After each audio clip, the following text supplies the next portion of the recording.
Okay, Bore Da, good morning. Welcome to this multi-location meeting of Cabinet on the 15th of February 2024. I'll take apologies for absence first, please. No apologies, Leader. Okay. Are there any disclosures of personal or prejudicial interest for today? Councillor Anderson. Yeah, just for interest, should I declare an interest on page 1273, item agenda 18, and item 2.1?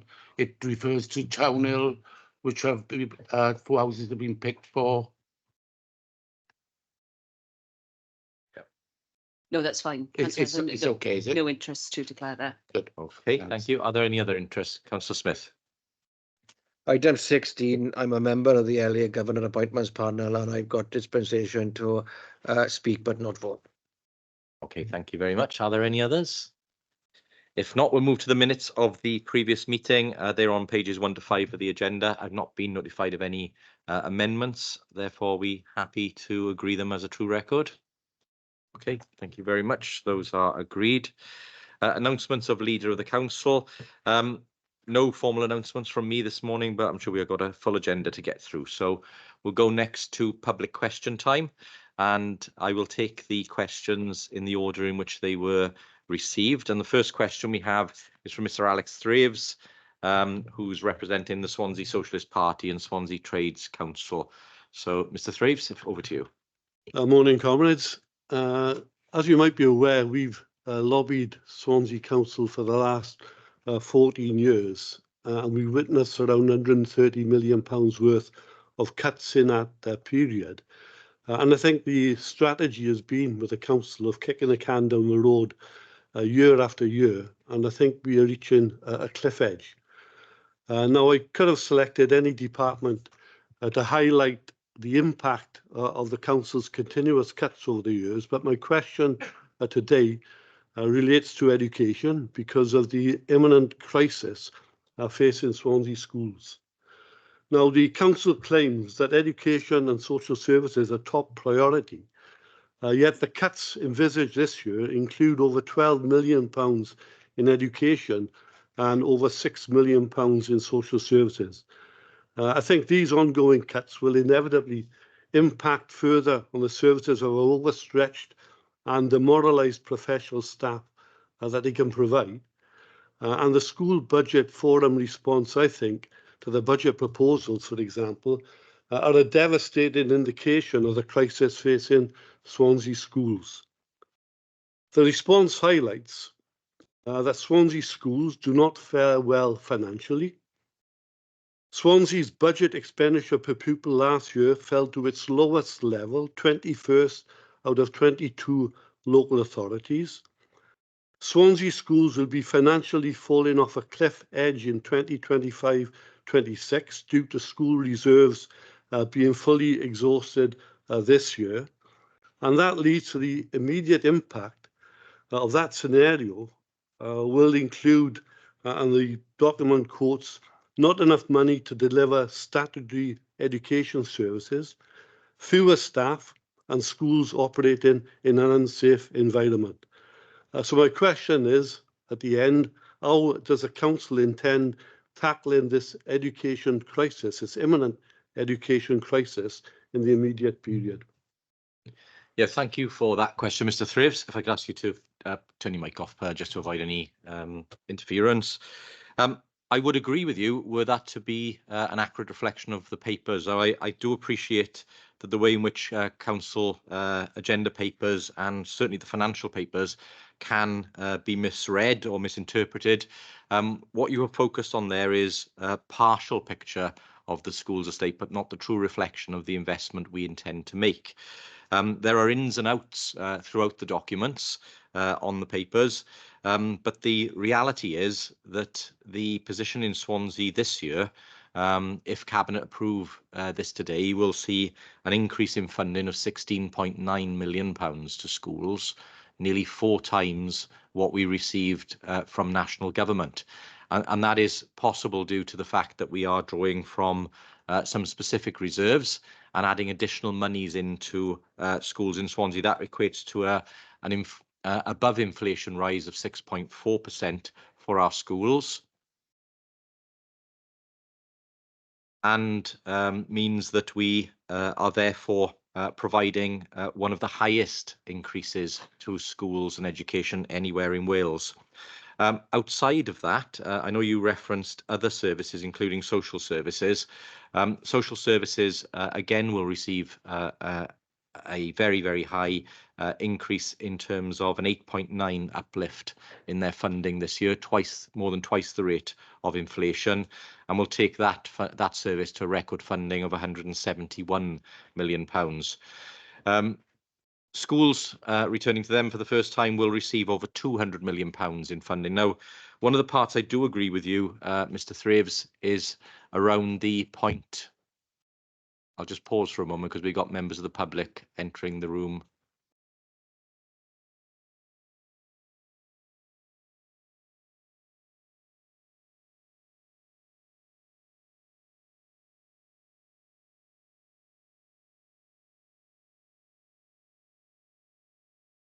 Okay, thank you.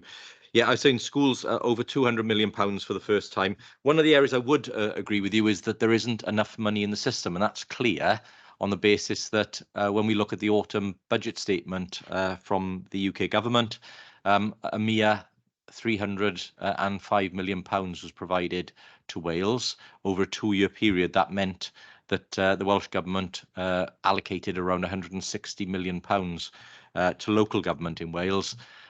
As you can see, Mr. Thraves, we spend more than that on education alone, and that £165 million was to go across all of local government.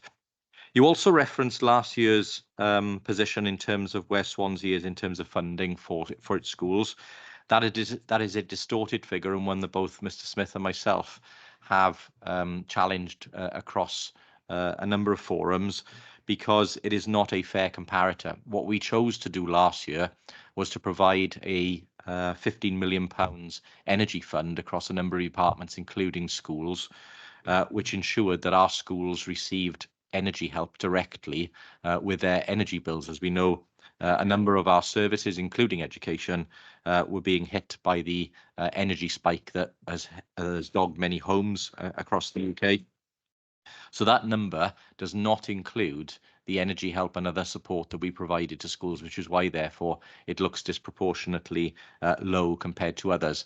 We're correcting that, and others, I think you will see this year, when the figures are published, Swansea moving up that league quite considerably in terms of the funding. But, of course, the other thing that's inherent in those figures is, of course, it's very difficult to compare authority with authority on those numbers, because rural and urban authorities do not have education estates that look very similar. Rural authorities will have lots of small schools, for instance, dotted across a number of areas, because that is the geography of those units, of those authorities. So, Mr. Thraves, hopefully that has been helpful. The position that you outlined is not correct, unfortunately. The money that's going in is significant, and I think will be unmatched by any other authority in Wales in terms of its provision to schools. I'll move now If I can just sorry, Mr. Thraves. Sorry, Mr. Thraves. I have 3 questions to go. Yeah, if we have time at the end, I will come back to you. I think you've given a distorted position as well. Mr. Thraves, it's not a debate. I've given you That's unfortunate. Then there should be another question for Mr. Thraves, you're taking up other people's time now, so I do want to get to Mr. Warren so that he has a chance to ask his question. Mr. Warren, over to you. Thank you very much. Good morning. I'm speaking on behalf of Swansea and District Trades Union Council. We have delegates from various trade unions around the city, and we've discussed your budget proposals as we do every year. And my question relates to the use of reserves, because we've consistently advocated the use of the council's reserves as a short-term measure to avoid immediate cuts, and to give some breathing space for a campaign which we believe the council should be conducting to to secure adequate funding from Welsh Government and ultimately from the UK Government. We've always been told in the past, when we've raised this issue, that reserves are at the lowest advisable level, whatever that means. It appears to me that the council simply accepts the word of the chief financial officer on that point. But that's the explanation we've always been given.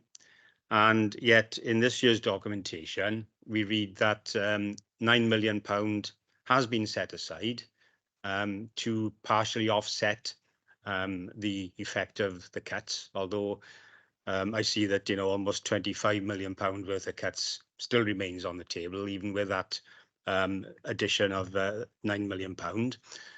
But the delegates to the Trades Council, given the fact that we've raised the issue year after year, we'd like to know actually that whether the deployment of that £9 million means that the council is actually beginning to listen to us and understand the arguments we're making. Thank you, Mr. Warren. Again, I think it may be that the papers are ones that are difficult to interpret in terms of the breadth of them, but our position has always been that we're prepared to use reserves. In fact, I think the position for 21-22 was an intended use of £2.3 million reserves, 22-23 an intended use of £13.7 million of reserves, 24-25 an intended use of £6.5 million in reserves, and 24-25 £8 million. Now, in addition to that, obviously we're proposing to deploy £7.1 million of a specific schools reserve to help schools this year. But the use of reserves is something we have not resisted. What we have been clear about is you can only use those reserves once. And what we have been successfully doing over that period has been lobbying Welsh Government and UK Government for further money to be in the system to assist with the pressures that local government and other services face day to day. I'm certainly clear that we've been successful in that because many millions of pounds extra turned up in the final budgets over those periods, which reduced our need to use reserves. I'm not aware of Swansea Trades Council being successful in providing more money to local government. If you can point to where that has been a success, I haven't seen it. But I would make an offer that if it would help in the understanding of Trades Council members to understand what we have done with the budget and how we have been investing record sums in services and how the successful management of our reserves and our borrowing and others has made us able to invest to such a degree in services, then I would accept an invitation at any time to attend a Trades Council meeting and assist with that. So, sorry, can I just clarify something? You're suggesting that Swansea Trade Union Council should finance local government?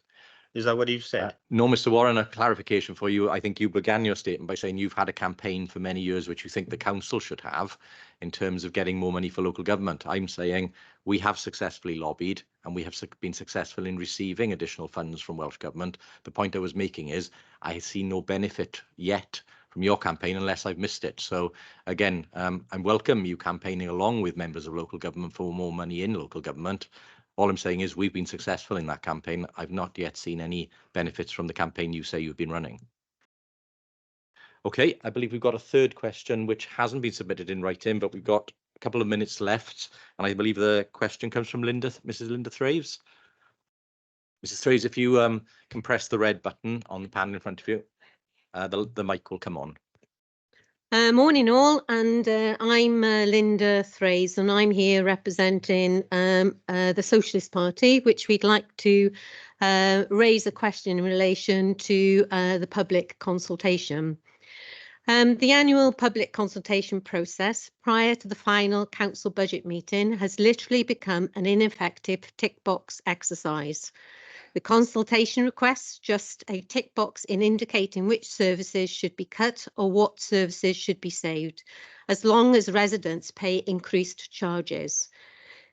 We believe this one-sided passive sham and consultation has been treated with the contempt it deserves. Just 386 residents participated out of a population of Swansea of nearly 250,000, with just 6 participants from the 16 to 25 age group. Why doesn't the council highlight the devastating impact of the cuts to local services and organise public meetings in every ward, culminating in a city-wide meeting to organise a council, trade union and community fight back defend and improve our services. Thank you, Mr. Thraves. Well,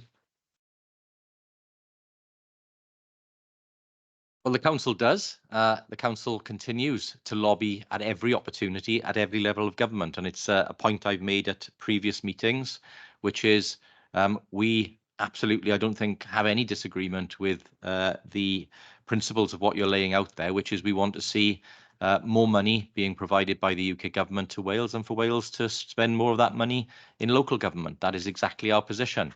We lobby Welsh Government, we lobby ministers directly, we meet with ministers weekly. We meet with UK government ministers whenever they will agree to meet us. I've travelled to London several times myself to lobby ministers. I was with colleagues of local government from Northern Ireland, Scotland and England yesterday, where we were lobbying ministers in terms of the provisions for local government. On all of my trips to London and elsewhere where the decisions on these topics are made, I have not seen colleagues in this room, unfortunately, but I would welcome you attending with us on doing that. In terms of the budget consultation, we ask questions relating to the decisions that we intend to make, and that's why there are specific questions within the consultation. We can and do ask broader questions throughout the year on different topics. And of course, we do individually as politicians turn up to support causes throughout the year on various topics. We speak on items and we join rallies and others throughout the year when the opportunity arises. So we do that. But the reality is, in terms of the budget consultation, which is what we're talking about here today, that consultation has to relate to matters in terms of decisions this council intends to take or changes it intends to make. That is why it's so specific. What you will probably see looking closely at the budget consultation this year is, the reality is, we're not proposing to close libraries. We're not proposing to close community centres. We're not proposing to cut the money spent on roads. We're not proposing to stop filling potholes. We're not proposing to move to monthly or bi-monthly refuse collections. We're not proposing to cut down streetlights. We're not proposing to do lots of things that other councils are doing. That is why there's very little in the consultation, because actually we are making sure that we continue to deliver the services we promised at the election. Point of order from a resident of Swansea. The red light. Mrs. Thraves, From a point on what point basis is your from a point of resident order? of Swansea, Mrs. I Thraves. think the residents of Swansea also want to see a question on there: do we want cuts or not? And the answer will be no, and that's what the council should be fighting for. I believe there is a question on the consultation, which is, would you like to see cuts to services or pay more for your services? The reality is that underpins, and Mr. Thraves knows this answer very well because Mr. Smith is sitting next to him. If you want to end up in a situation like Birmingham Council, whereby politicians are removed from their ability to set budgets and to run the council, and non-elected officials are imposed upon that authority and take the decisions to run that council, then we can follow the route and the approach that you have just laid out and that Mr. Thraves has laid out in previous years. That would lead to the setting of an illegal budget, the removal of the politicians who were duly democratically elected, and commissioners placed to run the council. That is not the position. That is not the position. I am not prepared, and this administration is not prepared to try and set an illegal budget, act unlawfully, and be removed from power. That was what you were outlining. So again, I think the residents of Swansea have clearly laid out where they believe they would like to see their city go. They elected a Labour administration and we're delivering on our manifesto. So thank you all very much this morning for, no, you can't. We've run out, Mr. Thraves. Mr. Thraves. Mr. Thraves.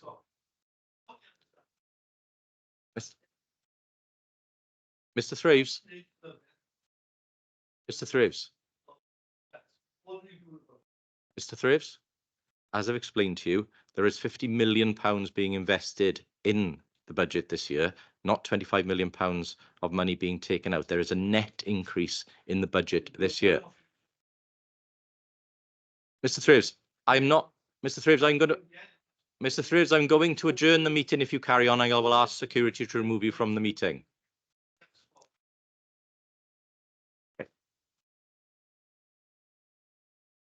Okay, we'll now move on from fantasy to reality, and we'll return to the agenda fully. Item 6, which is a councillor question time. Councillor Holly, do you have any questions for us today? After that, no.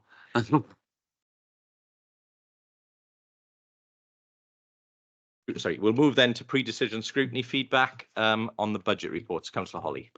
Yes, thank you, Leader. Can I remind colleagues, cabinet members, that what the letter proposes is what a critical friend is doing. It's not a political statement, which I say every year because I think many people seem to think that scrutiny is here to either to stop something or to, but it's not. It's here to inform the cabinet of what the non-executive members are saying.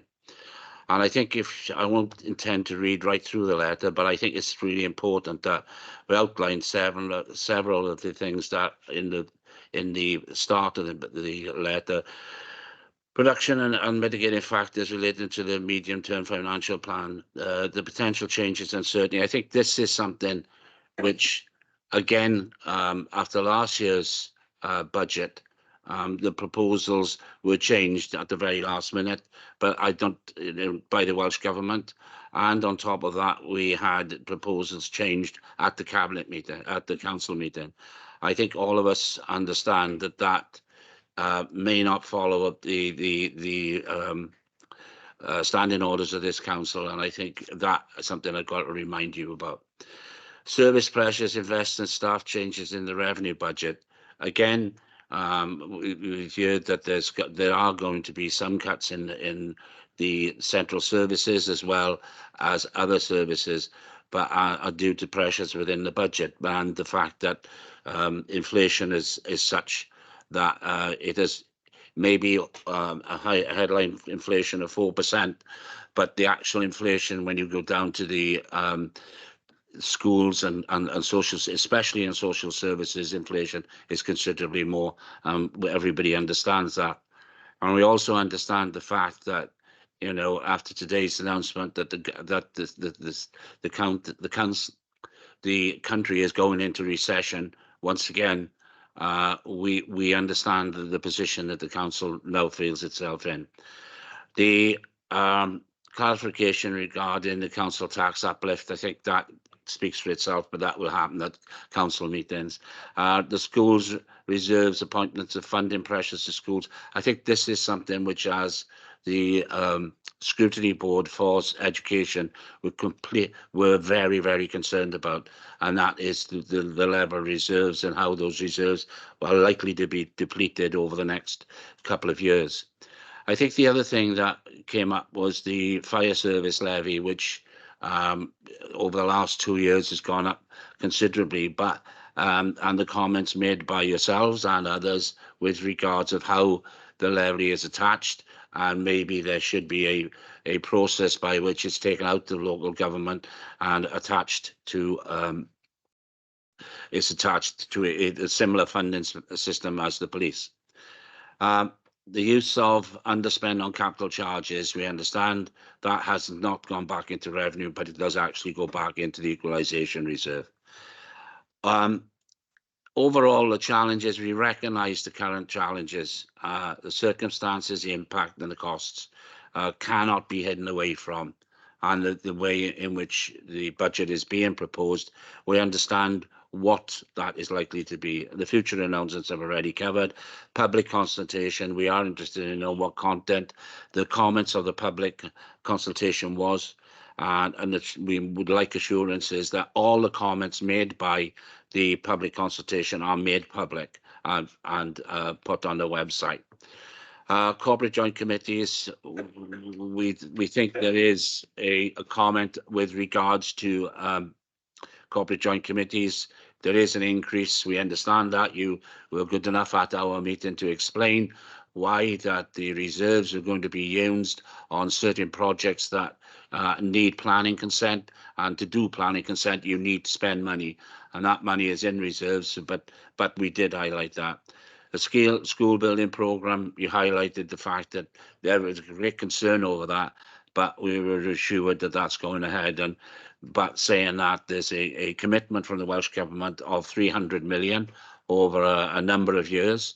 Unfortunately, we haven't had that in writing yet, I understand, but we understand that is the case. Borrowing, we are concerned about the level of borrowing, but we are always concerned about the level of borrowing. I think everybody should be about that. But at the moment, the medium-term financial plan has got in it the future £50 million when and if it's needed.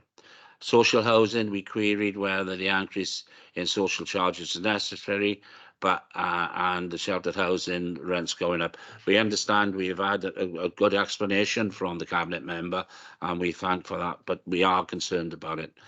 The joint social services budget increases, we're happy to see that, and thank the cabinet for that recommendation to go from 157 million to 171 million.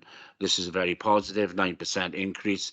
But as we said earlier, the level of inflation increases in the social care sector is much, much higher, and something that has to be addressed not just by this council, but across Wales and across the UK. We are concerned about the reduction in local area coordinators. But what concerns us about this more than anything else is it's not really about the council's reduction. It's the fact that specific grants from the Welsh Government are being reduced, and as such, those jobs could be lost. And we ask that if there's a possibility that the Cabinet could look again at how we keep our number of local area coordinators, as we feel that since their introduction, they have made a significant difference to people's lives and the ability to stop them going into long-term care or problems with isolation, which, as we all know, isolation is probably as big a killer as many other parts of life. The increase in the real living wage is to be welcomed. Let's be blunt about it.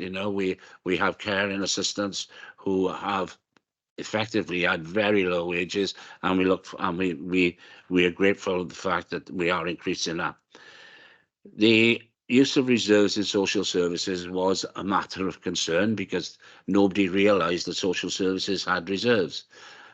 After the explanation about that, it was clear that they're not reserves. It was a terminology used that is incorrect. The reserves are money that has not been spent on a specific project, and that money was then moved forward to the following year. The panel, the social services panel, would like to see a gross budget. Quite a bit more difficult than actually the budget we currently see, because that will have to indicate where money comes from and where money goes to in a far greater depth. Now, I'm not sure what the Section 151 officer would say about that, but I suspect it would be rather complicated and time-consuming, but it's worth looking at. In education, challenging budget, as I've already said. The reserves have already mentioned about the Swansea settlement. Again, I've already mentioned that. The ALN minibus pilot is welcomed and is good news, and hope that can carry on. We welcome the fact that the pension uplift from the Welsh Government is likely to pay, if not all, but £5 million of the pensions, which, let's be blunt, is well. We understand the pensions are well deserved, but at the same time, the reward, the amount coming from the Welsh Government is more than welcome. Future funding, it was good that the council had received a one-off payment this year, but did express concern about what will happen next year. Home to schools transport, again, an issue which taxes everybody in this room.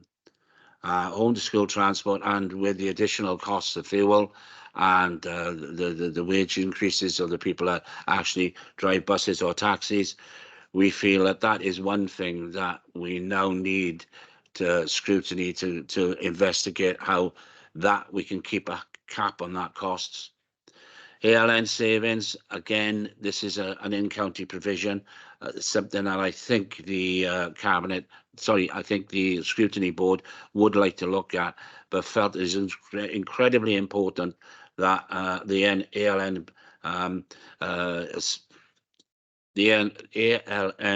provision was made available right across the county, and one which is more than welcome by everyone who's involved in the education system. In addition, they'd like to thank the both schools, the Educational Central Group, Cabinet member and everybody else for their work in this budget. Can I finally say, but there will be some requests for some additional information after the letter's been sent. Can I thank everybody involved for coming to the scrutiny boards to explain the officers and the cabinet members and the leader. And thank you very much for allowing this feedback today. Yeah, thank you, Councillor Holly, and can I thank you and the scrutiny panels for the work that they've done on the budget in the run-up to this session. Couple of quick points from me, but I'm sure Councillor Smith and Councillor Gibbard may want to come in as well. On the points you raised, obviously, I've committed at scrutiny to give you some further information, which I will make sure you get. In terms of your point you make about late changes to the budget, it's not something I can rule out. On the basis that we know that the UK government is due to make its announcements on March the 6th. Now, given that we're in an election year, there are likely to be changes which will affect Wales. And we would hope that if they do affect Wales positively, that we'll be obviously talking quickly to Welsh Government to get money released. So there will, I would hope, inevitably be some adjustments to the budget. And of course, as all parties can do, there are opportunities therefore as well at Council to make amendments should we wish. So I'm sure your group will be considering amendments to the budget once we make our decisions today. Again, just to flag that I think, as in previous years, but even more so this year, given the timing, there is a propensity for the budget to change significantly after March the 6th. The other points I would make just quickly on LACs. Yeah, I appreciate your comments there. One of the challenges for us is that a number of those posts are grant funded. And I know the Cabinet member is working hard to look at how we can continue to meet our commitment to keep a service which covers the whole of the county, but with different resources, given the fact that we are at risk of losing some of the grants that we rely on to deliver that service. If I just pause there now, perhaps I'll bring Councillor Smith in terms of the education. Yes, thank you, Leader. And can I thank Councillor Hawley for the detailed feedback.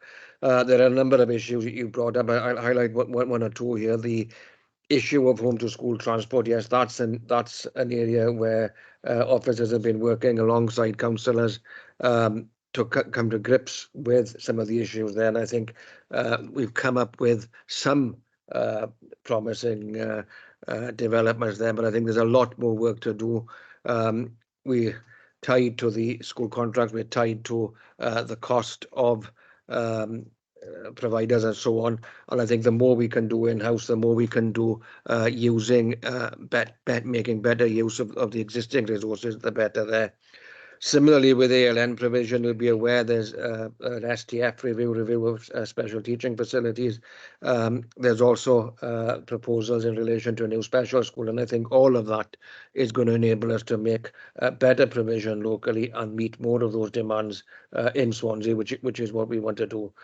So I think there are a number of other points which probably we can cover in due course, Leader. Yeah, thank you, Councillor Smith. Councillor Gibbard.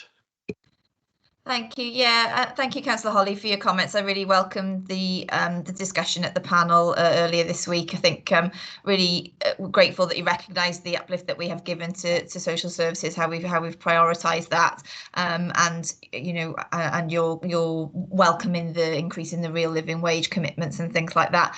In terms of looking at the budget as a whole, and looking at grant provision and things like that as well, I think that's something that we can look at and talk to the director and to and Jane Whitmore and things like that, and how we can bring a paper on that forward to scrutiny, perhaps, because it is a really tricky position. So many different grants, and I think, as we mentioned in the panel, not all of them have come in yet, and some of them flat, some of them cut. So we're having to make some really difficult decisions, largely around our prevention strategies, as we discussed at the meeting, and LACs are just one of a number of things. But yeah, we definitely appreciate the work that they do across Swansea, and looking to protect them as far as we can. Yeah, thank you. And just final comments from me. I know you mentioned the schools reserves. Again, you know, we are mindful that we have some of the highest reserves in our schools anywhere in Wales. The reserve that we're proposing to deploy in here is a reserve that isn't held by schools. It's a reserve that's held centrally by the council, but will help schools this year. But we are mindful of the points that scrutiny made around the cliff edge effect, in the fact that this is essentially a large part one-off money. And obviously we will continue to lobby UK government in the meantime for educational consequentials for Wales.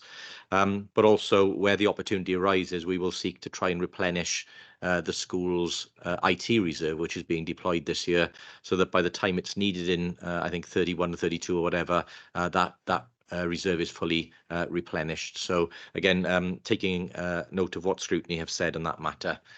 Mr. Smith, is there anything you wish to add to what we've said on this in terms of response to scrutiny?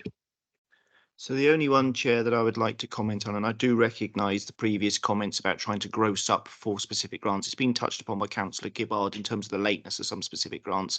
That is turbocharged on the basis it's bad enough even keeping on top of the core grants, given that I'm going to be giving you advice in a moment of changes that we already know are coming, which will be confirmed on the 27th of February, more changes which will be coming on the 6th of March, and all the other bits and pieces. To be able to gross it up is going to be practically impossible at the point at which you are taking a budget through the cycle. I was talking to Mr. Thraves at the beginning and reminiscing about, you know, I started this 32 years ago, where you used to go off in September and get your allocation from government regional office, and you had 6 months in which to work up budget proposals. I have jested in previous councils where it's been held together with fuzzy felt. I am sure this is going to be another fuzzy felt year, where I'm certain there will be changes needed post today and at council, and some of those specific grants will not still be resolved. So I do recognise the point that has been made eloquently previously by a number of those on the panels, but I would echo Councillor Gibbard's point, which it is incredibly difficult politically. It is doubly difficult operationally to be able to give that overview at this point in time. It is one of the oddities, and it does mask and confuse things because we set a core budget, so specific grants do not directly appear, and I do recognise that doesn't necessarily give the whole picture at all times. I think the rest of the items have already been adequately addressed. That's the only item I'd want to comment on, Chair. Thank you. Thank you, Mr. Smith. So no further comments from me, but Councillor Holly, is there anything you wish to say? Yeah, I think it's thank you for the feedback, and I'll report back what was being said. I think we understand the fact that, you know, the Welsh Government might change. There might be changes in Westminster about how the allocation for Wales. That's perfectly understood. And if there's Barnett consequentials, actually that's beneficial to Wales.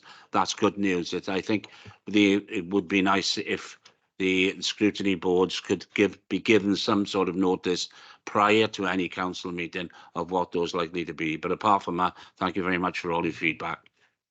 Appreciate it. Okay, we'll now then move to item 8, which is the medium-term financial plan for 25 to 28. Mr. Smith. Thank you, Chair. You've got a range of reports in front of you, so I'm going to be brief on the ones I think could be brief on and a bit more detailed on others. This is one of those that I can be relatively brief on. You received my report on the 12th of January in terms of a set of planning assumptions. This is the future years once you've set recommendations to council on next year's budget. I have made no material changes to my medium-term financial planning assumptions. The one recommendation in front of you is that you consider adopting them as reasonable assumptions for the purposes of medium-term planning. As I've already alluded to, it is incredibly difficult given we are living on a hand-to-mouth existence of one-year settlements very late in the day, as a consequence of everyone being late in the day. And this is a pattern and picture that will play up and down the land throughout the UK. So it is important to recognise that Section 1.3 indicates its planning assumptions, and I will repeat the advice I gave at scrutiny panel the other day.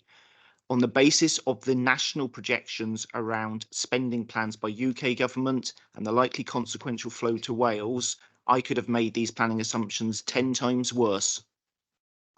Unlikely to have made them much better, but clearly if more money comes in than the assumed trending towards inflation of 2%, trending towards local government getting a 2% uplift in its grant, these are, in my view, reasonable planning assumptions of the pressures and savings that are likely to be required on a plausible set of scenarios.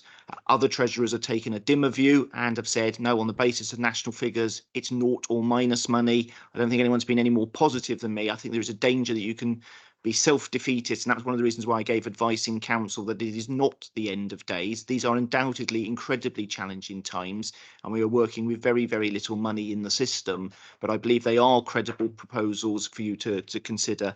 I would just emphasise one bit of technical advice and just emphasise it. It touches upon matters that you've all reflected on today, members of the public, scrutiny, feedback, and yourself, Leader. In that MTFP arrangement, that table set out on page 13, it looks bland, but that is that cliff edge of money coming out in 25-26. I think we'll talk a bit more about the 24-25 rationale when we come to the revenue budget. It is a reserve. It can be used only once. That table also emphasise that there are two ways of looking at the glass. Is it glass half full, glass half empty, or somewhere in between? The reality is, in every scenario I am modelling, you are putting net significant cash into services in all years. There are, of course, demands that far exceed the resources, and there will be a need, regrettably, for savings proposals and proposals on council tax. And that is perhaps part of the reason why there is a long and intense debate about which side of the lens is being viewed through the glass, as I mix my metaphors as my usual wont. I have to give advice over the medium term as to whether I believe reserves are adequate. I will say the same on the revenue budget. For the avoidance of doubt, I have 7 years on the trot said general fund reserves at 10 million for an authority of this size may not go 1 penny lower. And that is my decision alone. Members are in charge until they're not in charge, but the certification of that is mine alone as a Section 151 officer, and I would have legal duties and powers to act if I had to. So general reserves, absolutely minimum. Earmarked reserves are substantial. They've been added to significantly over the years.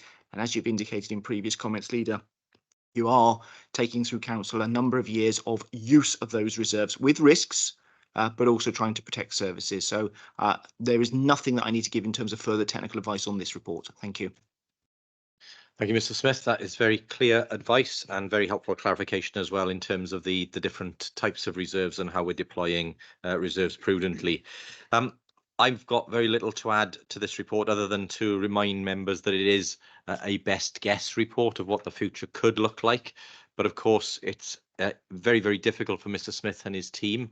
And I'll pause at this point to thank Mr. Smith and his team for the work they've done, just not on this document, but on all of the documents that are before us today. It's a hugely challenging situation to try and manage, given all of the unknowns that we know are there.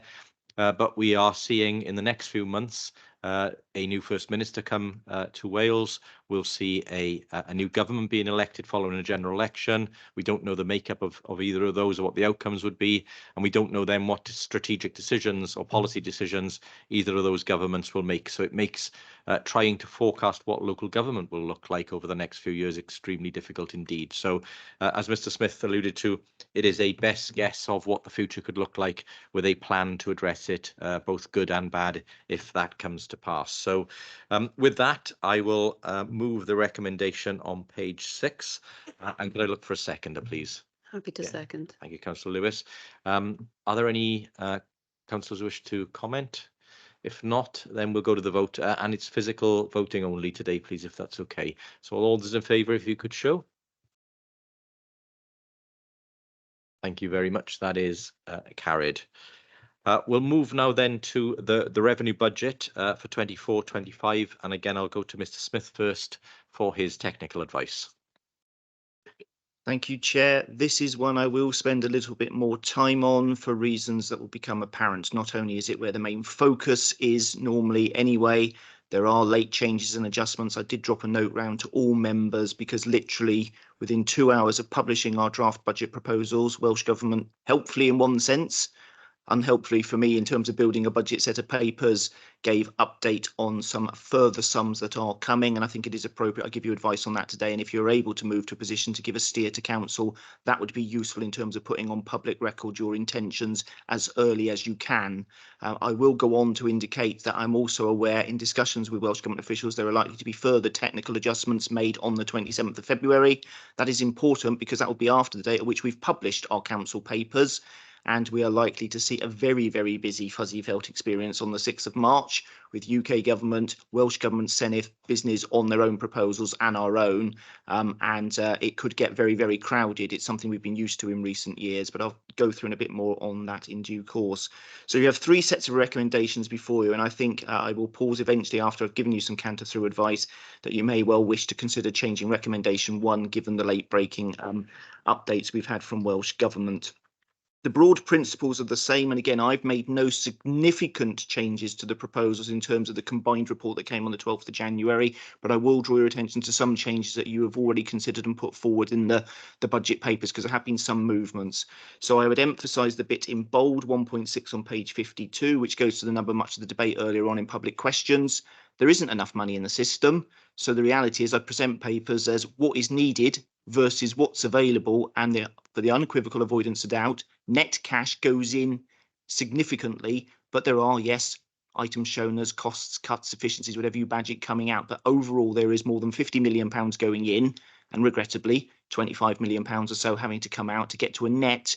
At the time of writing the report, 25 minutes ticked up to about £27 million of additions to the cash budget. But everyone knows, for the reasons that have been said, inflation pressures in certain subsets of the economy below headline inflation are way in excess of any of those nominal figures. Rather presently in 3.2, I referenced the Barnett consequential of the £25 million and some other bits that were still floating around. So I'll perhaps pause and start with that one, which is Welsh Government have indicated by letter that there is £25 million being pre-advanced to local government. It can't technically be provided for until they publish their budget on the 27th of February.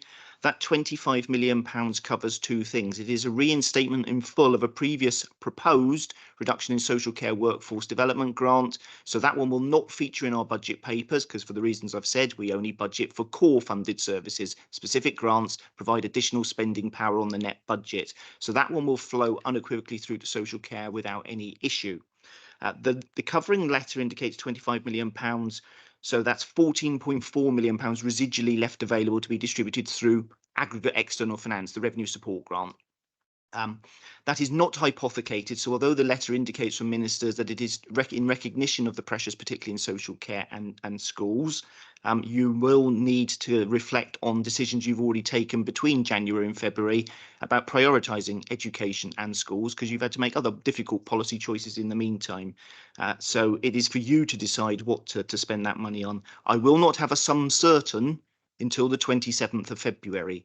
But getting my best crystal ball and tea leaf reading skills out, I am relatively confident that our fair share, given we're about 7.6% of the overall local government pot, is that you could reasonably expect £1.1 million worth of additional core revenue support grant for you to consider distributing as you see fit. And I would give you advice in due course when we get to it that you should look to do that now if you feel able to move that, because that will then put on public record in the printed papers for council, and that is important. That's the best we can do with the timelines we've been given. There are likely to be 3 or 4 further technical amendments, but those are ones where some bits of specific grant may flow into core grants, so they don't concern me quite so much. So again, I would anticipate, with your forbearance, depending on how this discussion goes, as you've seen in previous years, where I've had to take estimates up front, I may be out by a couple of £1,000s, and ordinarily council is happy for me to sort of smooth that away on the night in my best Peter Snow impression of the swingometer of bits of budget balancing. So that is important. We have already acknowledged there is a UK government budget on the same day. Whether anything will flow through fast enough to be reflected with certainty, highly unlikely, but it is likely to have a footnote annotated, which is whatever you decide may be changed in due course as all of the relevant Barnett consequentials flow through. So I think that's the case. 3.4 emphasises that there is no formal specific protection for schools and social services, but it is obvious that that is where you've prioritised the bulk of the money, indeed putting money from reserves in up front into schools, with the risk of that cliff edge effect, and clearly putting the bulk of your core grant offer into core social services funding. It is obvious from the papers in front of you that that is the case. I have to advise, as has been recognised in 3.6, there are really challenging long-term outlooks at the moment. The money don't keep up with prices and it don't keep up with demand. I'm stating the obvious, but I'm duty-bound to do it. Section 4.6 in the table 1A to guide readers through anything in italics has been changed, and that does reflect that you have effectively added an extra £1 million since the 12th of January to social care core funding offer. You have decided to reinstate some of the temporarily deferred items from last year in place services, and it has resulted in a slightly increased yield on council tax and an assumption set out before you of a 5.99% increase, of which 1% is for the fire authority levy. The levies themselves have been changed in terms of Port Health and the Corporate Joint Committee, and both pleasingly have come down. The fire authority levy is now confirmed. Again, I've had to do my best tea leaf reading to get it right as best I can. There is always an unofficial communication between treasurers to get an indication of how it's going to be allocated, and that figure is now confirmed, so will not change again. And on that basis, it sets out in the table my advice to you in terms of the net resource investment in. It was 25 million with the extra you put into social care and back into place. It is up to 27 million, and it sets out how it is funded at the moment. The cliff edge effect on schools has been touched upon before, and in table 1B, I will emphasise again, I have not hidden it with the meeting with head teachers, nor yourself, nor as a school budget forum, and I think everyone is on the same page. We recognise the position. Ordinarily, I would not allow you as a treasurer to take a random reserve for a completely different purpose and spend it all up front, but you have eloquently made your position clear to scrutiny and in other fora that you've done it because there was a funding emergency, and so reserves have been deployed where they felt they've had to be deployed on that one. Everyone recognises, though, that that is temporary funding as a result of taking the whole of the ICT reserve, and you were right to recognise it does need to be topped up in due course to make sure that we meet our commitments on the original grant offer. And the funding for energy for schools is again a one-year offer. Last year we committed to a £6 million offer. It's a one-off £4.5 million offer. And again, I think the School Budget Forum recognises the generosity that council is looking to provide, but recognising that it is again one-off. Clearly, I would like to baseline fund as many things as I can to give schools certainty, but I think all are on the same page in recognising that we are moving what resources we've got around as best we can, maximising the amount that goes above the line into services. You will see significant reductions in the amounts I'm carrying for contingency and inflation. Some may still look at the inflation figures and say that's a big number, but there are large numbers floating around in home to school transport pressures, waste pressures, social care pressures, where the price pressures far exceed headline inflation. So I am satisfied as a whole, subject to what we're going to talk about in terms of that amendment, possibly around late changes to the core grant, that this is a set of budget proposals that enables you to set a reasonable budget with reasonable amounts in contingency and central inflation to cover all likely risks that could occur in the year, and which maintain general reserves at 10 million, which are the absolute minimum for the avoidance of doubt, does draw from earmarked reserves cautiously, prudently. You can't spend them all in 1 year. They can only be spent once, has been talked about previously. And I think it does provide an overall balance, enables me to certify this as being a potentially lawfully balanced budget for council to consider once you've had your discussions and debates. I don't think I'll labour the point anymore because you're probably bored of my dulcet tones at this point on this one. But this one is important. I put some of the advice on the record, albeit it is probably teaching you to suck eggs, because I think we've had a good airing on many of these things in other fora. Thank you, Chair. Yeah, thank you, Mr. Smith. Very, very clear advice there, and very, very helpful in terms of the guidance around the additional money that has turned up from Welsh Government since we started our deliberations on January the 12th. I think, given what you have said there, and taking your last point first, clearly the budget before us shows that we are taking significant action to support schools by raising what would have been a £4 million increase to schools up to nearly £17 million by the use of a specific reserve. But that reserve, a central reserve we hold, will have to be replenished in order for us to ensure that we meet the commitments that we made some years ago. So that will have to weigh heavy on our minds. And as you alluded to, whilst the additional money from Welsh Government isn't hypothecated, it was released with a tag in terms of where it's best placed.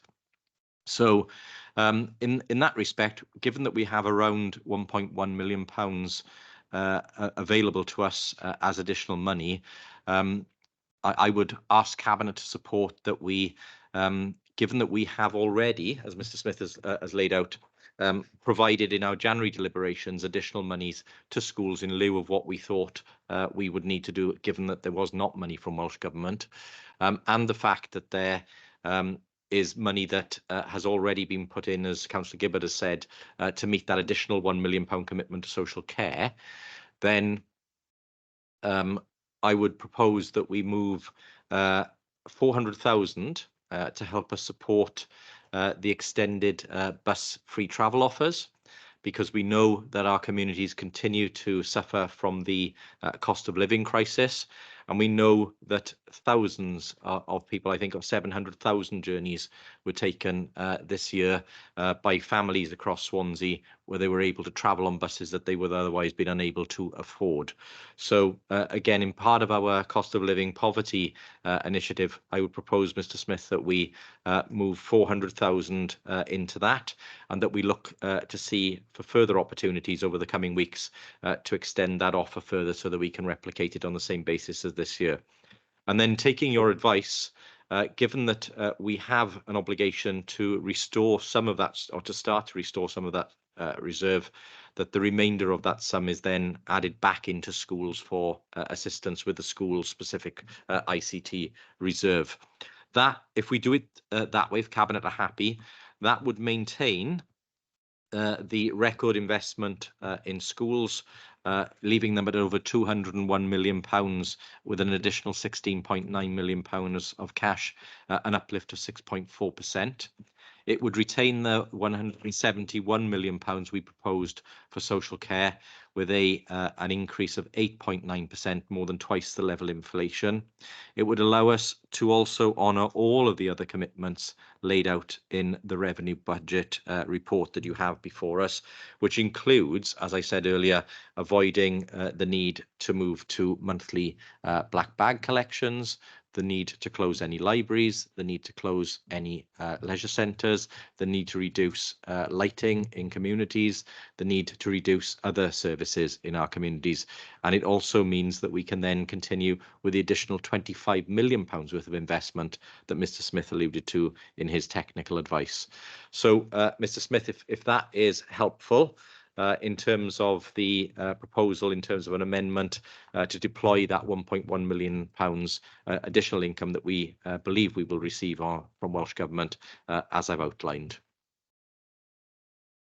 So if I may come back, Chair, that is in order as far as I am concerned, and I can make sure that the amendment is suitably worded to reflect that effectively you're changing some of the mix between grant and council tax in terms of the commitments already made, that you are directing that £0.4 million into the bus service support, that the £0.7 million is indeed a reinstatement in, and that effectively you are then, I'm seeking a delegation when it comes to the written minutes, that you're delegating to me to, at the margin, update council for I might be out by £1,000 or £2,000, as I've been in the past, because at the end of the day, when we get to council, it must balance to the £1,000 for budget setting purposes and to the penny for council tax. So I think I have enough, and officers have enough, to be able to accurately record an amendment which gives effect to all of that, albeit with a few technical bells and whistles on, to make sure that, for the avoidance of doubt, everyone fully understands it. And crucially, it means it's on the record, and you've given a steer, if Cabinet members are so minded to support that amendment, to council, and you've done the best you can, given literally you had the advice from Welsh Government 2 hours after you'd published papers, and you're having to rely on my advice of making an estimate. I am really confident the estimate is likely to be very, very accurate. Otherwise, I'd have advised you to wait until council, but I think it is sufficiently assured for you to be able to propose that amendment, and for you comfortably as a Cabinet to consider my technical officer advice that that is in order and does not change my advice that reserves are adequate, and it is a potentially lawfully balanced budget for council to consider on the basis of any recommendation you give. Thank you, Chair. Okay, thank you, Mr. Smith. That is very clear. So if Cabinet are content, that is the amendment we will take forward. And just in summary then, to add to what I've already said, this would lead us to a position, therefore, whereby a core council tax would be set at the equivalent of 4.99%. But of course, as Mr. Smith outlined, we also have to consider the fact that we are facing a levy from the fire service, which will cost the authority over £1 million and will require at least another % on council tax. That will take a final council tax setting position, as outlined in the report, to 5.99, which again, I think strikes a balance between investment in services, significant investment in services of up to £50 million, but also provides for a reasonable balance between the families and residents in our community facing a cost of living crisis. You only have to look around Wales, where you see decisions that councils are being forced to make in terms of their level of council tax. Pembrokeshire recently at 16%, Ceredigion consulting on 13.5%, our colleagues in Neath Talbot consulting on 10%, and of course for many streets and roads in Swansea that abut Neath Talbot, some people living in the Swansea side will see their council tax already £200 cheaper than Neath Talbot. And of course, if Neath Talbot choose as is their wish to go ahead with 10%, then of course that'll make that differential even greater. So the challenges exist around Wales. This would leave us as one of the cheapest increases anywhere in Wales, but again allows us to provide that significant £50 million investment into revenue and services. So I'll pause there and formally move this with the amendment. Could I ask for a seconder, please, for that? Happy to formally second, Leader. Thank you very much. Are there any cabinet members who wish to say anything in terms of the revenue elements of the budget? No. If that's the case, the report has been moved and seconded as amended. Could I ask you all to show whether you're in favour of the recommendations, please? Thank you. Okay, that is carried. Thank you very much.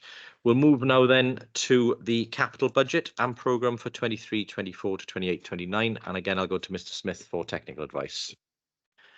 So I'll be brief on my technical advice on this one. This is another complicated document with a very large rolling capital programme that also recognises reprofiling existing year spend and setting out further commitments through to 28-29. Much of the focus and interest will be on the levels of unsupported borrowing that are intended to be undertaken over that period in time. My technical advice is very clear.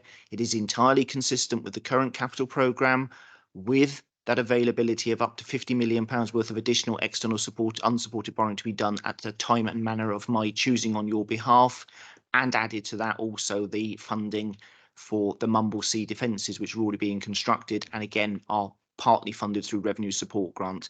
It remains my officer advice that I intend to wait as long as I can before I externally borrow any net new borrowing, and I rely on cash-backed reserves and cash balances in the short term to wait and see if at what point interest rates come down. They will do, and how far they will come down. Because if I go too early, then I run the risk of locking in at disadvantageous interest rates. There is, as I indicated at scrutiny, some requirement to do some small infill amounts of external borrowing as some loans mature, but the strategy remains unchanged, and crucially, the overall envelope is reflected in the medium-term financial planning assumptions that you've already considered and approved as reasonable planning to go before council. So the numbers look big. The numbers look scary. The focus is on the overall level of unsupported borrowing. And there's been much debate recently about how high ours is relative to everywhere else. But that doesn't capture the cost of that debt in percentage terms. If it was borrowed at a much lower rate than others are borrowing or are likely to have to borrow in the future, it becomes down to affordability. And when I view the overall cost of funding the capital programme compared to the revenue budget, I remain entirely relaxed about the level of borrowing compared to servicing the debt. That debt has been secured to date for 50 years at very, very low rates, and is fixed, certain, will not change throughout the life of, well, the rest of my lifetime, let alone the lifetime of an MTFP or 20 more MTFPs to come. And I think that's the important thing. It still enables you to make substantial investment into services, and you have a reasonable set of assumptions as to how you are going to fund them over the lifetime. And there will be additional reports obviously going to council, which will focus on the minimum revenue provision and the capital strategy, the rest of the items that go in line with this. But I have no further technical advice that I need to give you on this one, Leader. Thank you, Mr. Smith. And yes, the capital programme is one of the largest in Wales, and that is because we set out a very ambitious programme to rebuild our schools, to build new institutions, and to regenerate our city centre and economy. And we're well on the way to doing that. We've delivered already a number of brand new schools across the county. We've already begun discussions with Welsh Government about the next phase of those schools, with a potential investment up to 400 million to bring the best educational facilities we can to the children of Swansea, and that is absolutely the right thing to do. I think even scrutiny members agreed that that is something that they fully supported when it was discussed earlier this week. In terms of the level of borrowing, Mr. Smith, you're absolutely right. I think often headlines in papers do not tell the full story, and this is an example in case. We are not equivalent to all other authorities because we are one of the authorities that owns and manages its own housing stock, and it carries the debt along with that housing stock. There are only 11 authorities in Wales that do that. Half of the authorities don't have that type of debt, and it doesn't show on their balance sheet. And of course, it's not what you borrow as much as what you borrow and what you borrow it for, as you quite rightly said. And again, some authorities like ourselves are ambitious about rebuilding their cities and communities. If they go to the market now, they will be borrowing at 6, 7, 8%, where we borrowed at 1.96%. So again, borrowing at the cheapest possible rate over the best possible terms. And again, I'm sure we'll say more about that when we come to council on the 6th of March. But it's an ambitious capital programme. Delivery has picked up again, and I'm pleased to see in the recent reports that we are now deploying on that. It has been a challenge given the economic situation post-Brexit and post-COVID, but I'm pleased to see delivery picking up on our capital programme, delivering for the people of Swansea. So with that, I'll formally move the recommendation on page 111 and look for a seconder, please. Happy to formally second. Okay, thank you very much. Are there any comments or questions on the capital budget and programme? No, if not, then can I ask you to all show whether you're in favour of the recommendation on page 111? Thank you very much. That's covered. Then we'll move to item 11, which is the housing revenue account, revenue budget 24-25. Again, Mr. Smith, technical advice. Super brief on this one. Again, a reminder, you already know it. The HRA is ultra ring fenced and the revenue proposals have to be contained within the HRA. They are. The reserves increase because of a slippage on the HRA capital programme that results in a deferral and rollover. So you see reserves increase, and then the proposal is to increase the amount of revenue financing of capital in future years. So you see the reserves drop back down. I am legally required to give the same advice as I am on the general fund, that I am satisfied that the level of reserves are adequate for the HRA, having due regard to the risks, pressures and uncertainties set out in the report. I have no further technical advice I need to give you on this one, Chair. Okay, thank you very much. And again, I'll formally move this report, but I'll come to Councillor Lewis for some comments. Thank you, Leader, and happy to formally second. As Mr. Smith has outlined, the HRA revenue account is ring-fenced. However, I should point out it's not shielded from the inflationary pressures. Staff salary increases and building materials have skyrocketed as well. So even though it's ring-fenced, it doesn't have a level of protection very similar to Council's revenue budget. I should draw members' attention to item 2, firstly in item 1, the introduction, which outlines the issues and factors which affect the revenue budget. In item 2, we've got the projected revenue outturn for 23-24. We are still closely monitoring rent arrears, and we are anticipating that they will increase again due to cost of living crisis and also energy bill increases. But just to give some reassurance, we are satisfied that the current level of bad debt provision is anticipated and will be sufficient. We've had a number of planned overspends in the revenue account. So the revenue account does fund the majority of our council repairs. So in terms of the planned overspend, it's forecast that 1.9 million for day-to-day repairs will be an overspend as a result of higher than anticipated building inflation, as I've mentioned. And we're also still dealing with the backlog of maintenance and repair from COVID. I should point out last year we had 70,000 repairs logged. So the teams are working flat out to address that. And I'm proud to say in December's cabinet, we did move, or sorry, it was January's cabinet, we did move the damp and mould policy, and we continue to prioritise that to make sure that our homes are fit for habitation and warm and safe places for our council tenants. We'll continue to invest in that. In addition to that, it's forecast there's an overspend of £2 million in terms of dealing with our voids. We recognise, obviously, in the middle of the the significant increase in homelessness numbers that we're seeing, that we really need to turn our voids around a lot quicker. And so we're spending an additional £2 million in order to address that. And a further overspend of 760,000 is forecast for electrical repairs, but this is mainly due to the decreased period of electric testing that was introduced by the recent Act. So rather than 12 monthly cyclical testing, we've moved to 6 monthly, which has incurred a cost. And then if I just reference, the anticipated overspends will be offset by a reduction in the revenue contribution to the capital transfer that Mr. Smith referred to, a £12 million reduction in borrowing costs as a result of the slippage of the capital programme this year. And also there's an underspend in employee costs due to a higher number of anticipated vacancies. So the main budget savings are a reduction in the finance cost of borrowing of £694,000 as a result of the lower forecast borrowing due to slippage in the capital programme as referenced. The main changes in the 23-24 budget are outlined in 4.1.5. The 4.1.6 income is expected to exceed expenditure next year by 27.8 million. And this, together with the contribution from reserves of 4.9 million, will be used to contribute towards our significant capital programme referenced in the next report of 55.1 million in 24-25. Inflation is referenced in 4.2, so I won't go through the detail of that, but that is as read. And then, as Mr. Smith mentioned, the reserves have increased due to a slippage in the capital programme of 13.9, but this will be rectified because 4.9 million of that will go back into capital expenditure in the following financial year. You'll see the outlay in Appendix 1 of the summarised HRA budget, 23-24 and 24-25. And also the movement of reserves in Table B. I'm happy to take any questions, Leader.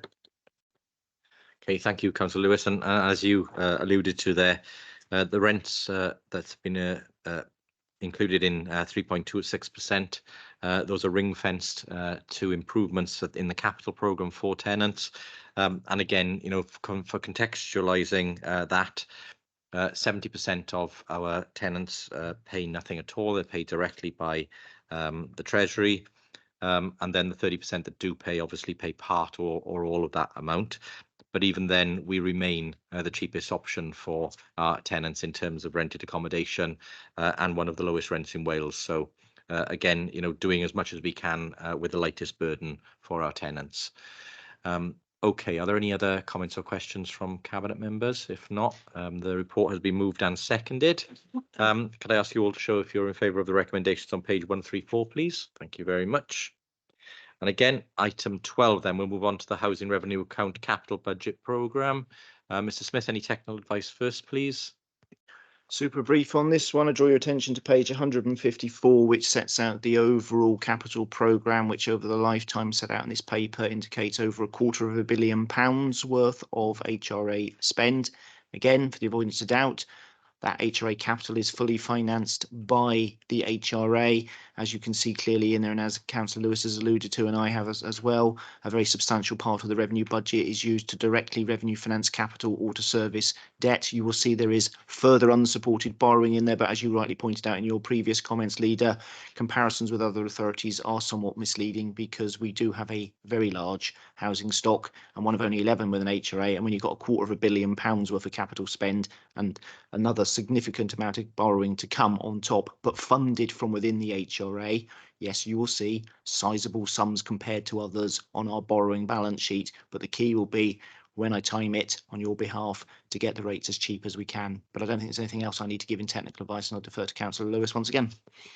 Okay, thank you very much, Mr. Smith. I'll formally move the report and go to Councillor Lewis for the seconding, please. Thank you, Leader. And happy to formally second. You'll see an extensive list of recommendations on page 144, which I won't go through in detail, as I know Cabinet members have had the report. In 2, you will see the capital budget and the revised programme and the slippage that we've referenced, Mr Smith and myself. The reasons for that are captured in 2.2. So some of the causes for delay include limited renewable energy design specialists to design, specify and integrate specialist equipment, the performance by external contractors and certain work streams to deliver programmes, and delays with securing necessary approvals for new build schemes. We're aware of these difficulties and challenges, and we will aim to address those in the next coming financial years. The revised More Homes programme for 23-24, I should point out, has involved an increase in our acquisitions where we're buying back our ex-council rights to buy properties. So I'm pleased to see those coming back into our stock to be used to house our council tenants across Swansea. And then 2.4 is the proposed 4-year capital programme and the schemes which have been prioritised and developed in line with our HRA business plan. Item 3 gives background to the increased programme demands. So just a little bit of background in terms of the past 5 years. Welsh Government has developed an ambitious strategy and policies to increase the supply of social housing. And their ambition, as we all know, is to increase that by 20,000 homes across Wales. In Swansea, we set a challenge to address that by contributing as a council 1,000 homes over the 10-year period, in addition to working with housing associations who will also contribute to adding to our social housing stock, and also taking advantage of any 106 opportunities that we have. And we also have the continuing acquisition programme as well as building new homes. So 3.3, the aspirations to decarbonise existing homes in Wales was set out in the Better Homes, Better Wales, Better World, which was published in July 2019. It has taken 4 years to carry out the regulatory framework on this. And the Welsh Housing Quality Standard 23 was published in October 23. And legally comes into effect from the 1st of April 2024. So if I can move to the priorities that we are recommending to take forward to Council. So at 4.2, you'll see the outline of the future programme and the priorities as recommended. Priority 1 is that we will continue the Welsh Housing Quality Standard 2008 Legacy Programme. We still have a number of properties which were classed as acceptable fails during that programme. And I name but a few: Croft Street High Rise, Griffith John Street, Tudno Place and Heel Emrys.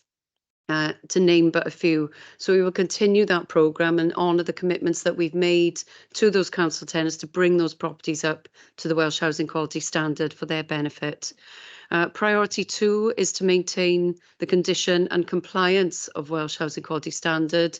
This references the ongoing maintenance and repairs, and if any properties were to slip into disrepair, then we would continue to look after our tenants. As stated.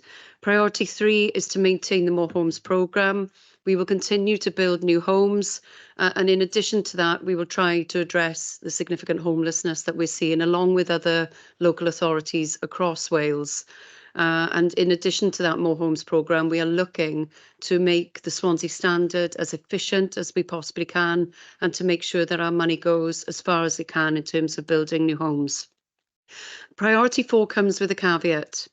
So Welsh Housing Quality Standard 2023 decarbonisation and additional duties should all available HRA investment be used on priority groups 1 to 3. The funding of decarbonisation and other duties can be made when we have available funding. So just to stress that to Cabinet, we will focus our attentions on 1, 2 and 3.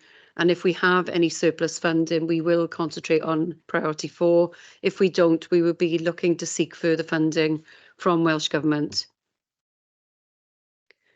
And then just to draw members' attention to the good news of this report. So in Appendix A, members will see the future investment planned over the next 4 years. In the first year, over 55 million. In the second year, over 57 million. in the third year over 54 million, and in the fourth year over 54 million, resulting in a total investment of over 250 million pounds. So that's £250 million worth of investment in our council homes.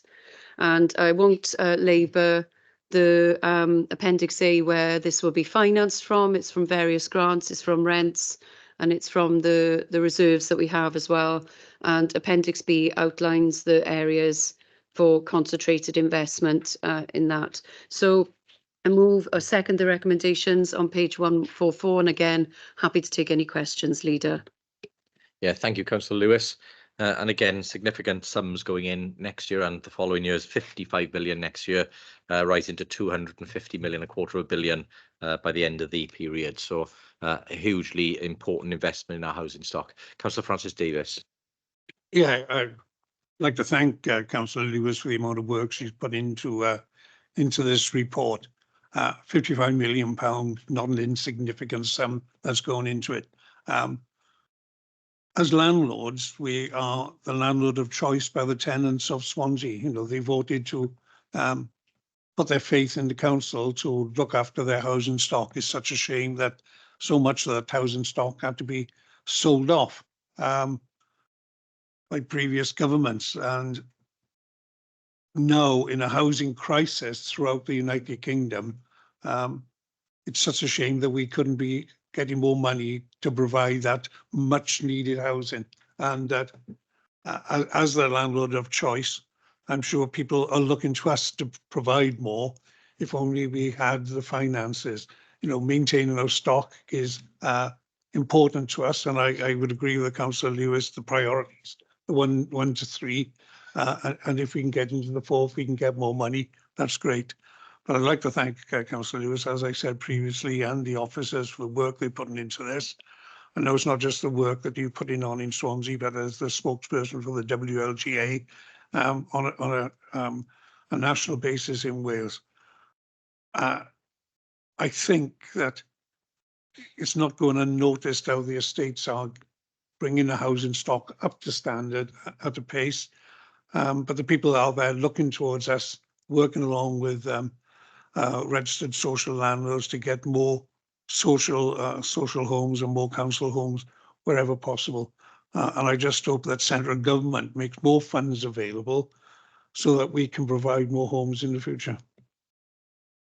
Yeah, thank you, Councillor Francis Davis. I absolutely associate myself with your comments there in terms of the work that's being done by the Cabinet member and the teams. What I would say as well is, of course, we've got that ambition to build 1,000 houses, and you quite rightly say people have an opportunity later this year to put in place a government that may well support bigger aspirations than that and allow us to build more quickly, because we have 8,000 people, or over 8,000 people at the moment, who are waiting for homes, and we'd love to be able to provide them. Okay, so the report has been moved and seconded. Can I ask you all to show if you're in favour of the recommendations on page 144, please? Thank you very much. We move then to item 13, which is the Revenue and Capital Budget Monitoring Report. Mr. Smith, anything you wish to say on this report before I move it? Yes, please, Chair. There are a couple of items. I mean, it's in similar fashion to quarters 1 and 2, where you're being asked to give the same recommendations, but I would emphasise particularly recommendation 3 and 4, which is still urging directors working in conjunction with their cabinet colleagues to try and conserve every penny, every pound they can, because this report still indicates that the council is overspent in the current year. Pretty much like every council in the land, it is indicative of how tight the spending pressures are, and if they're not contained, it has potential knock-on effects for all of the budget reports you've just considered elsewhere on this agenda. Having said that, it is quite clear that progress is being made, and significant progress in some areas. Section 2.3 indicates the directorate overspend, and there are still 2 directorates overspent at the moment. I must urge colleagues and cabinet members to ensure that they put all pressure on to get that to zero on directorate spend, because of the knock-on effects. We're getting there. Just a reminder, it was 13 million at quarter 1, down to about 7 million at quarter 2. It's down to 1.5 on directorates, but also unusually for the reasons set out in the report. Whereas below the line normally saves you in terms of a number of the technical adjustments I do, at the moment there are some pressures in there which have been discussed previously at second quarter and discussed in exempt session and in public session at scrutiny this week. Draw your attention, therefore, to page 188, which still indicates that at the third quarter, this council was forecast to be overspent by over £3 million at year end. You and I can have differences of views as to what will happen with that at the moment. I have to take the glass half empty. It's still overspent. I want it not overspent. I would recognise the comments you are likely to make, which is on a budget of 500 and something million pounds net, nearer £1 billion gross. That is a rounding error, and I do accept that. And we will see what happens, but I do need to emphasise that I need that to get as close as possible to breaking even. Simply for the impact before. The only other item I'd want to draw your attention to, and it's always the one I draw your attention to, which is Appendix A, but I will emphasise a slightly different thing this time. So Appendix A on page 192, where I do say it summarises it all on the page in terms of the ins and outs. And it goes full circle back to some of the discussions in public question time. This sets out the totality of the budget that you set for 23-24 and your current projected budget for the rest of 23-24. You are currently on track for drawing £29 million from earmarked reserves when you plan to draw over 25 million anyway, and we do anticipate a further £10 million draw from schools reserves. So you're still in the position that £30 to £40 million worth of earmarked reserves are being deployed for the reasons that you talked about earlier and debated earlier. It is undoubtedly the case that this council is deploying substantial amounts of earmarked reserves, predominantly turbocharged by the creation of the Economic Recovery Fund and then the need to deploy that £15 million energy fund that you referenced earlier. But it is undoubtedly a very large sum of money being deployed. That's the good news. The bad news is you can't keep deploying 35, 40 million quid a year, which, as you know, which is why it's a more proportionate amount in future years. But the concerns that were talked about earlier are valid. But I thought it was particularly important for me to draw attention to matters that were tangentially referenced. And you can just pause and look at the scale of draw from reserves that you're already doing, because you are in a fortunate position on earmarked reserves, but they are finite. But again, for the avoidance of doubt, this then makes sure that I don't draw one penny from general reserves, because I am a broken record on this one. I've said it for 7 years, and given the size of the authority, general reserves are one of the lowest in Wales. Our earmarked reserves are one of the highest, and that is part of the strategy that we have adopted. But I thought it was useful for me to draw your attention to that. The message is currently overspent. It is in an order of magnitude that could still result in being slightly over or under. I'm sure I could bet which way you might think it might go given the past history, and I understand that entirely, Chair.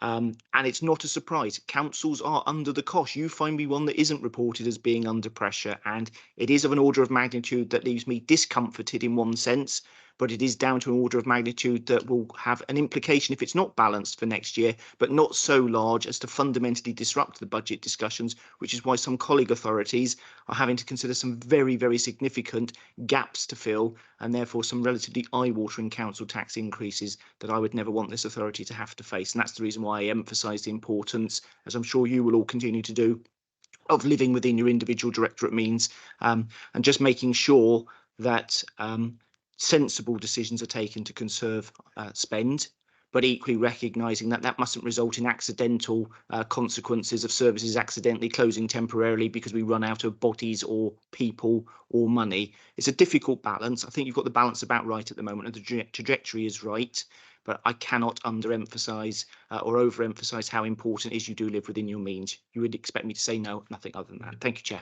Yeah, thank you very much, Mr. Smith. Very clear advice again. And yes, you are correct. My response was going to be along those lines, which is I firstly thank directors and cabinet members for the work they've been doing to contain the overspends that we started the year with. But to get to a position of just £1.5 million adrift at third quarter is not unusual. And that has meant in previous years that we've ended up with either a balanced budget or a slight surplus at year end. And I would hope that if the good work continues, then we'll be in a similar position now, because again, it's disappointing that the members of the public were not able to stay for this part of the debate, because of course it is important to understand that we aren't able to overspend in the way that health boards and other parts of government can. Councils have to set a balanced budget every year, have to balance the books every year, or as I alluded to earlier, you lose the right to be the government at the local authority level, and administrators get set in. So it is really important that that balanced position takes place. You've alluded to as well, Mr. Smith, we have a growing budget. It's over £900 million gross at the moment. So of that scale of variance is small, but still needs to be rectified by the time we come to end of year. So again, very pleased with the improving position, but still a little bit of work to do. So with that, I'll formally move the report. Can I ask for a seconder first, please? Happy to second. Thank you. Any comments from any cabinet members? If not, your recommendations are there on page 182. Can I ask you all to show if you're in agreement with those recommendations? Thank you very much. Okay, we'll go on to our next item, which is the annual review of charges for social services. Councillor Gibbard. Thank you, Leader. Yeah, I won't talk too much on this as we're full agenda today. The paper is basically asking for Cabinet's approval on two things, really. First of all, we are looking to increase our charges across social services by 6%. As colleagues will be aware, we made a difficult decision to increase charges last year, which was the first time since before COVID, and due to costs of inflationary pressures and, quite rightly, as we talked about earlier, the increase in the real living wage, we are having to do this again. I would point out that charges are still currently capped at £100 by Welsh Government, and of course we will do everything we can to ensure that we support individuals and families who have difficulties paying. The second aspect of this paper is asking for permission to go out to consultation on introducing a one-off installation fee for new clients to our Lifeline service and cost for replacement pendants. This is in line with council policy of full cost recovery and is due to the associated costs with the digital switchover for this technology. Again, just to point out, we would not charge it for any replacement pendants lost or damaged as a result of a fall, for example, or lost during a hospital admission. It's really just about making that full cost recovery to make sure we've got the best service for people across Swansea. So happy to move the report. Yeah, thank you, Councillor Gibbard. And again, I'm very happy to second the report. And just to refer back to our previous report, this would be in addition to the significant investment we intend to make in social services of 171 million. But also, as you quite rightly say, will be still well behind where it should be if we were accounting for inflation, because inflation over the last few years has been in excess of 20% when you total it up. And we've proposed to raise the charges by far less than that, having had them frozen for many years prior to that. So again, I think the context in terms of the pressures there is all important in this one. Okay, are there any comments or questions from Cabinet members? If not, could I ask you all to show if you're in favour of the recommendations on page 202? Okay, thank you very much. That is carried. We'll move then to agenda item 15, which is the Quality in Education Emerging Proposals for Investment in New Schools. Councillor Smith. Thank you, Leader, and it gives me great pleasure to move this report. It outlines the authority's vision for investment in our school estate for the next period. It enables us to build on the significant investment that's already been made by this council in conjunction with Welsh Government and which has already paid dividends. It examines the whole gambit of provision: Welsh medium, English medium, additional learning needs, primary schools, secondary schools, aided schools. They're all addressed here. There are some particularly important inclusions. The new special school is mentioned there. The proposals would enable us to make progress with a long-awaited scheme to redevelop the Daniel James site, and there are important investments in Welsh medium education, building on what has already been achieved in the last 9 or 10 years. What I think this gives is it proves that we have the vision as an authority and we have a strategy to deliver that vision. But as was mentioned in relation to housing earlier, we need to make sure that we have the funds available, and we need a government that is prepared to support us to deliver these ambitious goals and others that we may well want to pursue in future. So it gives me great pleasure to move this report, and I hope very much that the next 10 years will see this plan realised, Leader. Yeah, thank you, Councillor Smith, and thank you for the report. And as you quite rightly say, it is an ambitious, another ambitious programme for the next phase of school investment. I just wanted to draw attention to the fact that I know there's been some discussion in the press recently about Welsh medium education.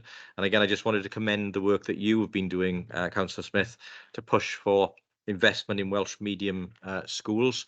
If you look back at what this authority has delivered over the last few years in terms of brand new schools, they've all been Welsh medium schools, and the majority of the investment that we've been able to make has been in Welsh medium education.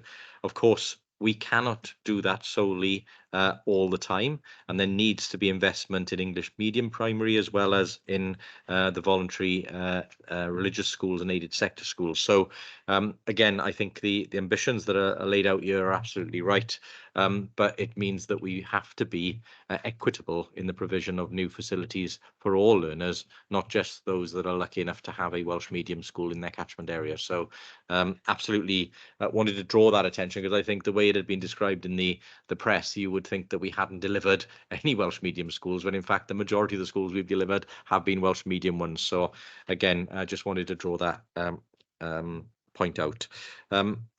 Happy to formally second. I've got the recommendations on page 233. Are there any cabinet members who wish to make any further comments before we go to the vote? If not, can I ask you all to show if you're in favour of the recommendations on page 233? Thank you very much. That is carried. We'll move then to page 255 for item 16, local authority governor appointments. Councillor Smith. Yes, thank you, Leader. I'd formally move the report and thank those who have agreed to serve as governors. Okay, thank you very much. I'm happy to formally second. Are there any cabinet members wishing to make comment? If not, we'll go to the vote. All those in favour? Thank you very much.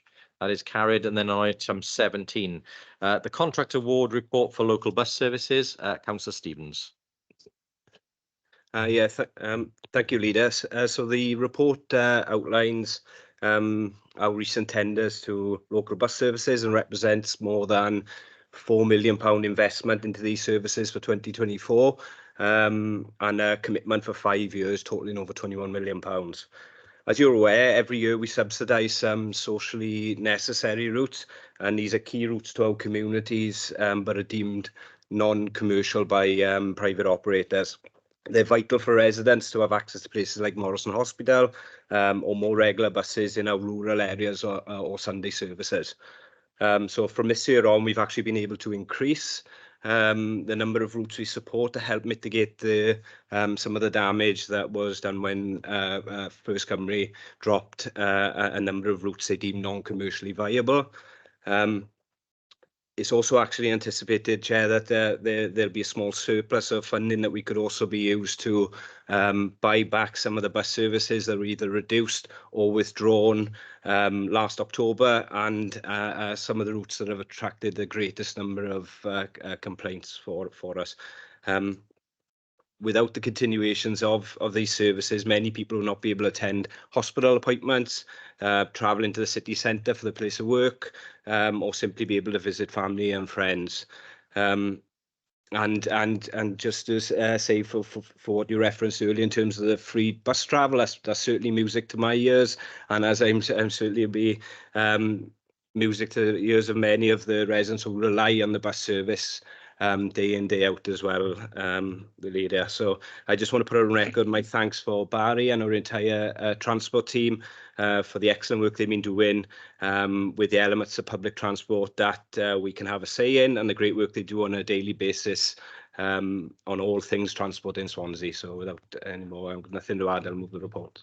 Thank you very much, Councillor Stevens. Very happy to second. And again, I'll thank you and Barry and the team for the work you've done pulling this together and getting the outline plan for the next 60 months. I think the £20-odd million worth of investment is certainly welcomed. And as you've alluded to, it helps mitigate some of the impacts that we saw when commercial operators decided to remove services, which they can do at only 4 weeks' notice. And I know you, like myself and Cabinet, want to take the opportunity when the bus bill arrives for us to take even more control over those services so that we can provide local services to our communities at a reliable and reasonable rate. So thank you for that and for the report. The recommendations are on page 260. Are there any comments or comments or questions from Cabinet members before we go to the vote? If not, could I ask you all to show whether you're in favour of the recommendations on page 260, please? Thank you very much. That is carried. And then our final report for today is item 18, which is to approve and receive the grant for the Homes as Power Station City Deal Financial Incentive Fund and Green Transition Ecosystem Transforming Housings and Homes for the Future Generations Project, snappy title. Councillor Lewis. Thank you, Leader, and apologies for the complex title, but the detail is included in that. So I will be brief. We've had a very packed agenda today that I'm aware of. There are 3 forms of grant funding that we're asking Cabinet to approve today. The first one is very exciting. Swansea is the only Welsh local authority to be chosen to be part of the pilot in terms of the funding, which is led by Bath University, for interwar properties in the Town Hill area were chosen. They were, it's fair to say, going to be part of our improvement programme anyway, but this will take it above and beyond what that programme would have delivered. And it's also looking at pioneering bio-based materials to make sure that they are the highest energy efficiency, and the results and outcome from this pilot will determine what we may do going forward as well in terms of use of sustainable materials to envelope our council homes. So really exciting property, and I'm really proud that Swansea was the only Welsh local authority to be chosen for that. We have also bid for Homes as Power Stations funding, which will be for renewable technologies such as solar power, battery storage, ground source and air source heat pumps. And then we have the conversion of Brondig House back to a more home scheme.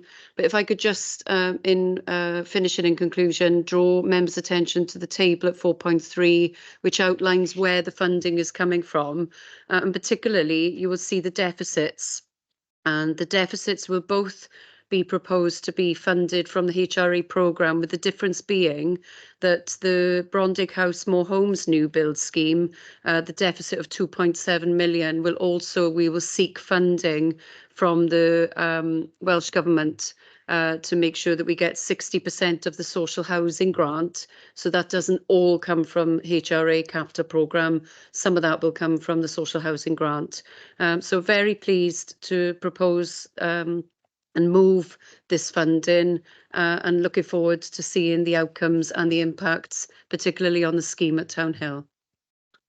Yeah, thank you, Councillor Lewis. Happy to second this one, and again, gives me great pleasure, obviously, to see a further delivery from the city deal taking place in Swansea. We know the arena's already been created. We've got the creation of the innovation hub on the Kingsway, but the Homes as Power Stations is one of the projects that has the ability to really change the lives of people across the region as we deliver homes that not only are high quality but cut the costs of energy, which allows people then to have more disposable income in their daily lives. So again, very grateful for this report coming forward, and thank you for the work you've done on this. The recommendations are on page 271 and 272. Any questions or comments from Cabinet members before we go to the vote? If not, can I ask if you're in favour of the recommendations, please?